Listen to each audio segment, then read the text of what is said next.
Middle ഈസ്റ്റിൽ ഇറാനുമായുള്ള സംഘർഷം മൂർച്ഛിക്കുന്നതിനിടയിൽ US സൈന്യം വീണ്ടും പ്രതിരോധ വ്യോമാക്രമണം നടത്തിയതായി റിപ്പോർട്ട്.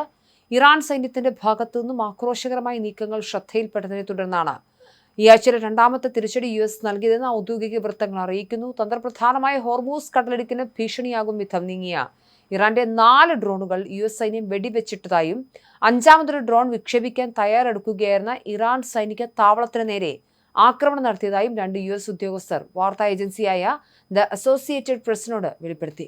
അതീവ രഹസ്യ സ്വഭാവമുള്ള സൈനിക നീക്കമായതിനാൽ പേര് വെളിപ്പെടുത്തരുതെന്ന നിബന്ധനയോടെയാണ് ഉദ്യോഗസ്ഥർ വിവരങ്ങൾ പുറത്തുവിട്ടത്. കഴിഞ്ഞ തിങ്കളാഴ്ച തെക്കൻ ഇറാനിലെ മിസൈൽ വിക്ഷേപണ കേന്ദ്രങ്ങൾക്കും മൈനുകൾ നിക്ഷേപിക്കുന്ന ബോട്ടുകൾക്കും നേരെ പെന്റഗൺ പ്രതിരോധ ആക്രമണം നടത്തിയിരുന്നു.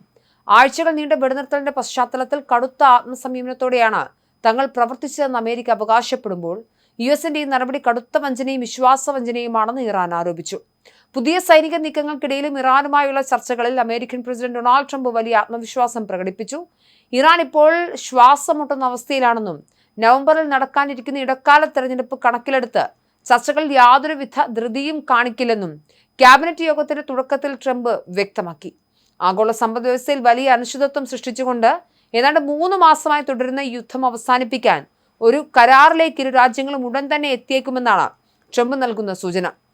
കഴിഞ്ഞ വാരാന്ത്യത്തിൽ തന്റെ ഭരണകൂടവും ടെഹ്റാനും തമ്മിൽ ഒത്തുതീർപ്പിൽ ഏറെക്കുറെ ധാരണയിലെത്തിയതായി ട്രംപ് പ്രഖ്യാപിച്ചിരുന്നെങ്കിലും ചർച്ചകൾ ഇപ്പോൾ അന്തിമഘട്ടത്തിലേക്ക് എത്തിയിട്ടില്ല. ഹോർമൂസ് കടലിടുക്ക് വീണ്ടും തുറന്നു നൽകുകയും ഇറാന്റെ ആണവശേഷി ഗണ്യമായി കുറയ്ക്കുകയും ചെയ്യുന്ന തരത്തിലുള്ള ഒരു ശാശ്വത പരിഹാരമാണ് ട്രംപ് ലക്ഷ്യമിടുന്നത്. ഇതിലൂടെ വരാനിരിക്കുന്ന ഇടക്കാല തെരഞ്ഞെടുപ്പിൽ റിപ്പബ്ലിക്കൻ പാർട്ടിക്ക് രാഷ്ട്രീയമായി വലിയൊരു വിജയം അവകാശപ്പെടാൻ സാധിക്കുമെന്നും അദ്ദേഹം കരുതുന്നു. കാരണം ഈ യുദ്ധം അമേരിക്കൻ ജനതയ്ക്കിടയിൽ, പ്രത്യേകിച്ച് റിപ്പബ്ലിക്കൻ അനുഭാവികൾക്കിടയിൽ വലിയ ജനപ്രീതിയില്ലാത്ത ഒന്നായി മാറിയിട്ടുണ്ട്. എന്നിരുന്നാലും ട്രംപ് സ്വയം തെരഞ്ഞെടുത്ത ഈ യുദ്ധത്തിന്റെ ഒടുക്കം അദ്ദേഹം പ്രതീക്ഷിക്കുന്നത് പോലെ അത്ര തൃപ്തികരമായിരിക്കില്ലെന്ന ആശങ്കയും രാഷ്ട്രീയ നിരീക്ഷകർ പങ്കുവയ്ക്കുന്നുണ്ട്. ഇപ്പോൾ രൂപപ്പെട്ടു വരുന്ന പുതിയ കരാർ പല സുപ്രധാന പ്രശ്നങ്ങളെയും പരിഹരിക്കാതെ ഭാവിയിലേക്ക് മാറ്റിവെക്കുകയാണ് ചെയ്യുന്നത്. ഇത് ട്രംപിന്റെ സ്വന്തം അനുയായികളിൽ നിന്ന് പോലും കടുത്ത വിമർശനത്തിന് വഴിവെച്ചിട്ടുണ്ട്.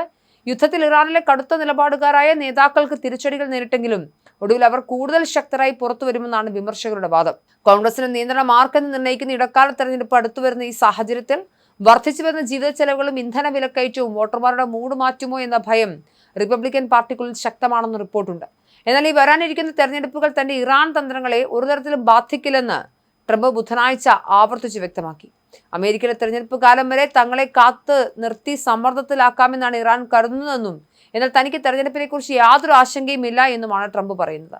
ചർച്ചകൾ ഇനിയും ഒരുപാട് കാര്യങ്ങൾ ചെയ്തു തീർക്കാനെന്ന് സംബന്ധിച്ച ട്രംപ് ഉടൻ ഇരുപക്ഷവും കരാറിലെത്തുന്ന കാര്യത്തിൽ ഉറച്ചു നിൽക്കുകയാണ്. ഇറാൻ ഒരു കരാറിലെത്താൻ വളരെയധികം ആഗ്രഹിക്കുന്നുണ്ടെങ്കിലും നിലവിലെ സാഹചര്യത്തിൽ തങ്ങൾ പൂർണ്ണമായി സംതൃപ്തരല്ലെന്നും ഒന്നെങ്കിൽ അവർ കരാറിന് വഴങ്ങണം, അല്ലെങ്കിൽ ഈ ദൗത്യം തങ്ങൾക്ക് കൃത്യമായി പൂർത്തിയാക്കേണ്ടി വരുമെന്നും ട്രംപ് മുന്നറിയിപ്പ് നൽകുന്നുണ്ട്.